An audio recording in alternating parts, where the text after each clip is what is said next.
This is a record of all telephone calls made from your base in the past 24 hours. After being subpoenaed to Washington, you made 3 calls. You highlighted those calls in yellow. Do you recognize those numbers, sir?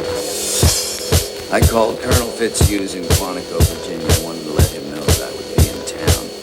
The second call was to arrange a meeting with Congressman Richmond of the House Armed Services Committee. And the third call was to my sister, Elizabeth. Why did you make that call, sir?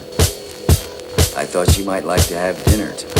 Your Honor, I'm going to put a stop to this. Your Honor, these are the telephone records from Gitmo for September 6th. And these are 14 letters that Santiago wrote in 9 months, requesting, in fact begging for a transfer. Upon hearing the news that he was finally getting his transfer, Santiago was so excited that do you know how many people he called? 0. Nobody. Not one call to his parents saying he was coming home. Not one call to a friend saying, can you pick me up at the airport? He was asleep in his bed at midnight. And according to you, he was getting on a plane in 6 hours. Yet everything he owned was hanging neatly in his closet and folded neatly in his footlocker. You were leaving for one day. You packed a bag and made 3 phone calls. Santiago was leaving for the rest of his life. He hadn't called a soul. And he hadn't packed a thing. Can you explain it?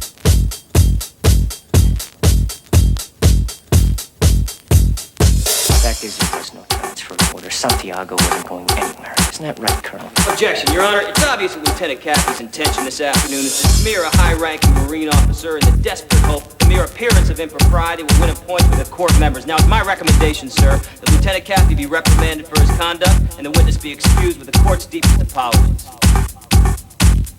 Overruled. Your Honor. The objection is noted. Colonel?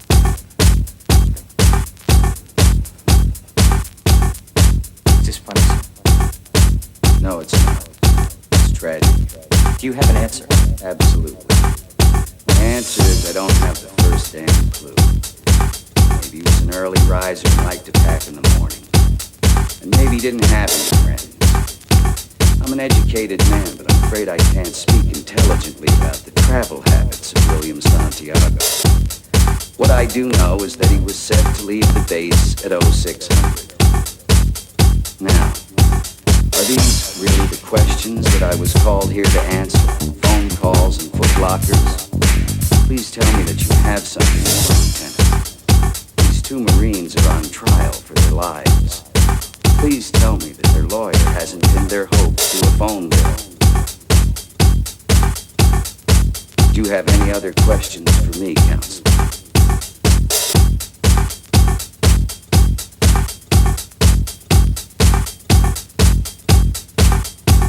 Lieutenant Caffey.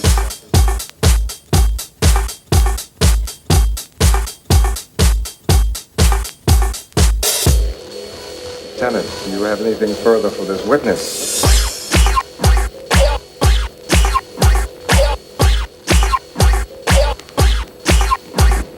Thanks, Danny. I love Washington. Excuse me.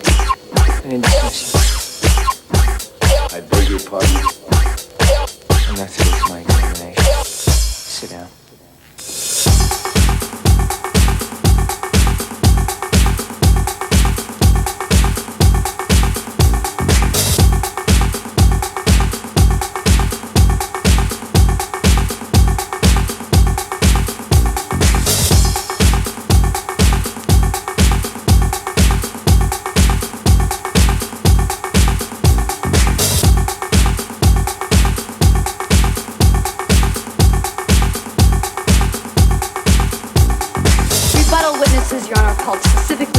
Testimony offered under direct examination. I'll allow the witnesses. This is ridiculous. Colonel, a moment ago, check the tower logs, for Christ's sake. We'll get to the airman in just a minute, sir.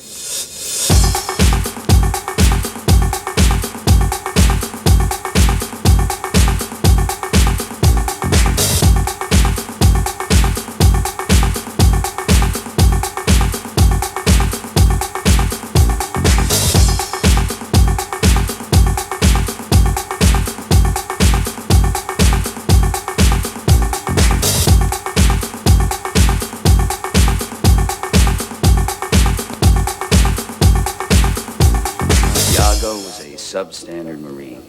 He was being transferred. Not what you said. You said he was being transferred because he was in grave danger. That's correct. You said he was in danger. I said grave danger. You said, is there I any recall other... what I I said. can have the court reporter read back to you. I know what I said. I don't have to have it read back to me like I'm... Write the two orders. Colonel? Sometimes men take matters into their own hands. Men never take matters in their own hands. Your men follow orders or people die. So Santiago shouldn't have been in any danger at all, should he? Your Honor, I'd like to ask for a recess. I'd like an answer to the question, Judge. The court will wait for an answer. If Lieutenant Kennedy gave an order that Santiago wasn't to be touched, why did he have to be transferred? Colonel, Lieutenant Kennedy ordered the code red did because that's what you do, Lieutenant.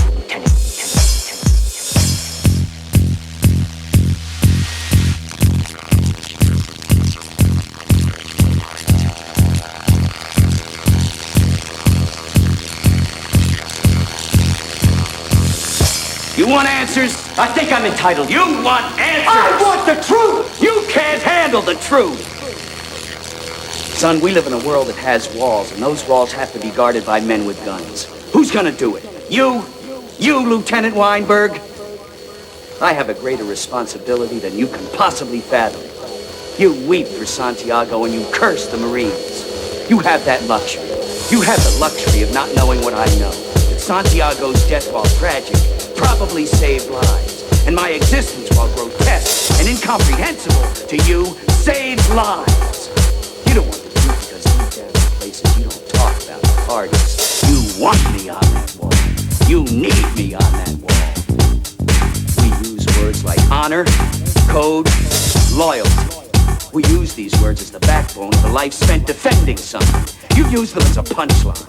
I have neither the time nor the inclination to explain myself to a man who rises and sleeps under the blanket of the very freedom that I provide, and then questions the manner in which I provide it. I would rather you just said thank you and went on your way. Otherwise, I suggest you pick up a weapon and stand a post. Either way, I don't give a damn what you think you are entitled to. You ordered the code red.